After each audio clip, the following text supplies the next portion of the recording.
This is a video on how to pick up dropped stitches in garter stitch. The first thing you need to know is the size of your knitting needle. So on mine, I have a Chagu size 8, 5.0 millimeter knitting needle. Crochet hooks also have a size. So this one is a G, and it says 4.5 millimeters.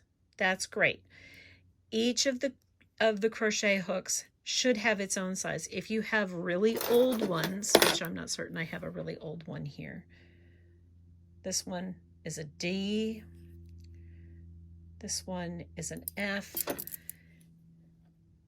This one is an I. Notice that the I is a 5.5 millimeter crochet hook. It is bigger than my knitting needle, which is a 5 millimeter. I don't want to use this I hook because I would be stretching my stitches out of shape. So you want to pick a crochet hook that is the same size or possibly a little bit smaller than the knitting needle that you've used to make your stitches. So in this case, I'm going to use this G crochet hook to pick up this stitch. My knitting is garter stitch. And that means when I am knitting flat, which in this case I have been knitting flat, I have been knitting the row, turning it around, and knitting the row again. So every time I turn and knit back, I am knitting back across the back sides of my knit stitches. And it creates this fabric that goes back and forth. It's kind of thick. It's got these ridges on it. This is called garter stitch. When you drop a stitch in garter stitch, you notice that these ladders, these are what we call ladders, some of them rise to the top and some of them sink down below. So if you kind of look at it from dead on, see how it makes almost like a tunnel of stitches? I've got some that have sunk into this side and some that are on this side. The ones that rise to the top, you have to pick up as if to purl. The ones that have sunken down beneath, those we have to pick up as if to knit. So the first thing you want to do is identify the last live stitch you can find. For me, it's this one. Put it onto your crochet hook. Make sure you've got all of the yarn from the stitch, that you haven't skewered the stitch. And then you have to do what my friend Anne calls a little knitting CSI. And by that I mean you have to examine this closely and determine exactly what the problem is. So this stitch that I have just picked up is a knit stitch. See how there is no bar in front of it? This one is as if to knit. So the next ladder I need is this one that has risen to the top and is a purl stitch. I have to change the orientation of this. So I'm going to pinch it down below and take my crochet hook out. I'm going to bring my crochet hook back in and I'm going to go underneath the ladder I want to fix and up through my stitch. So now I have this ladder to the back, my loop closest to me, and the head of my crochet hook closest to me. I'm going to turn the crochet hook slightly to the side and pull the loop behind the ladder,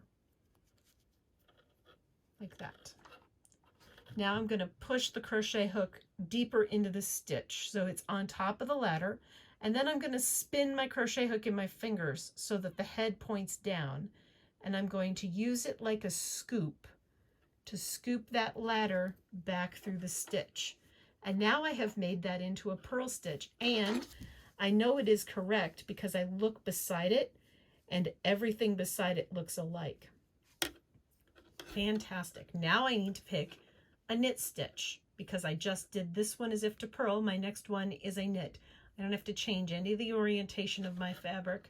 All I have to do is take the head of my crochet hook down and get the next behind ladder, the one that has sunken back behind, pull it up onto the head of my crochet hook, turn it slightly to the side, and pull that ladder through the loop.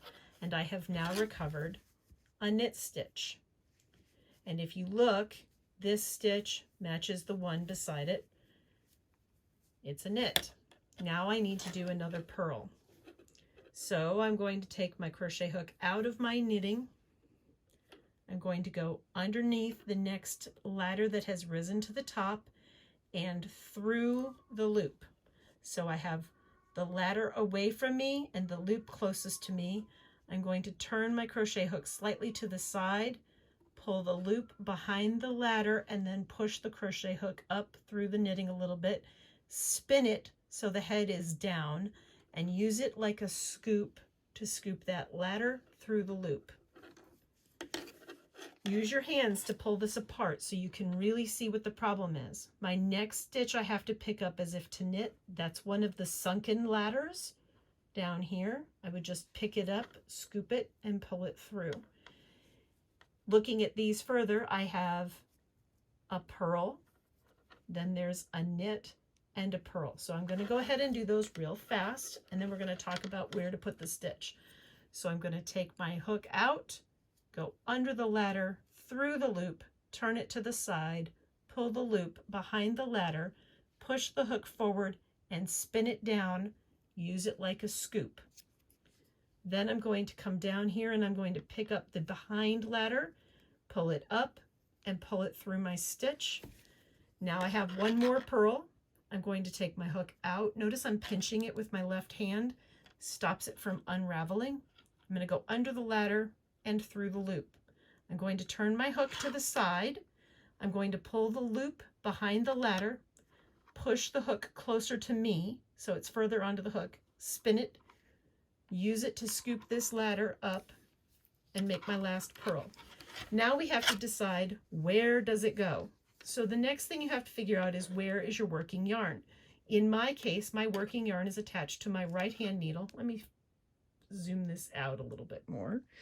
Here we are. My working yarn is attached to my right hand needle.